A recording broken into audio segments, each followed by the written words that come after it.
سلامت باشید.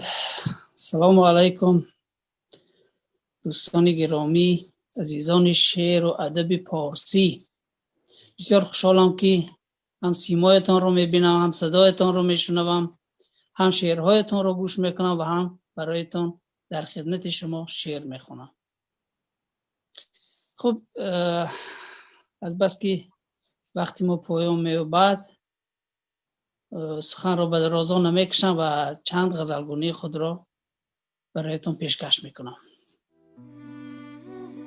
شاعر مخوان مرا، شاعر مخوان مرا که یک مرد نازمم، اصلا به شاعران جهان یک ملازمم. گهگاه چند حرفکی خام آورم به هم، گهگاه چند حرفکی خام آورم به هم. بخشید واژه ها که شما را مزاحمم. گر نظمکم به خلق کند خدمت خوشم، ناید اگر به کار قلم نیست لازمم.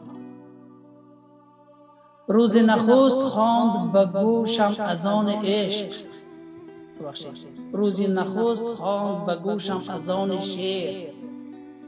پیری محله بود نخستین معلمم. نغز است یا که بد نکنم ترک گفتنش، زیرا که نظم گشته دیگر شغل دائمم.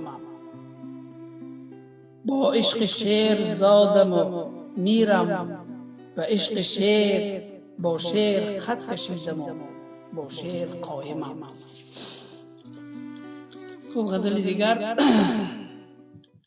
رفتم از دیها که در شهر صفا بسیار است، زندگی بر دیگر آهنگ و نوا بسیار است. به خدا سادگیم بین که گمان میکردم که برانتر زدرم بال هما بسیار است.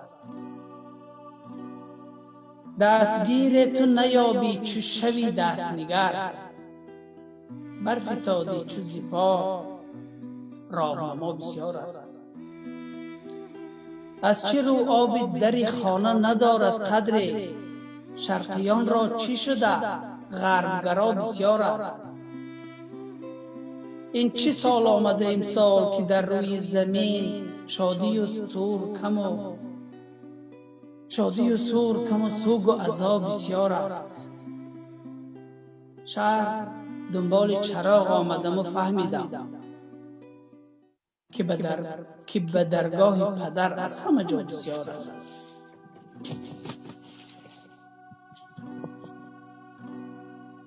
بس توهای را زنادانی شما گفتیم ما، بس توهای را زنادانی شما گفتیم ما. ساده ساده هر کجا من بود ما گفتیم ما. آنکه را با سنگ باران روزمان را تیره کرد، ابر رحمت سایه بال هما گفتیم ما.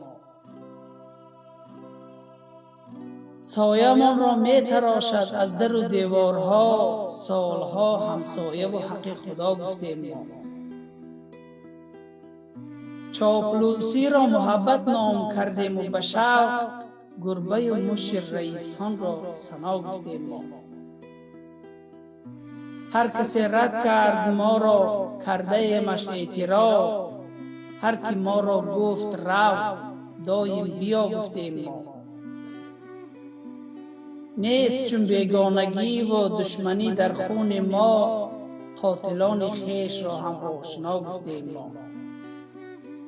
ای وطن صد جان فدایت، هر نفس با یادتی، در غریبی هم فقط درد تو را گفتیم ما. باز وقت دارم؟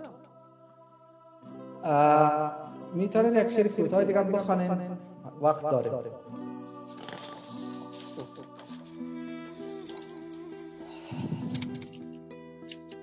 مادرم میخواست من شاعر شوم، بیخبر از آن که کس با خواستن شاعر نخواهد شد.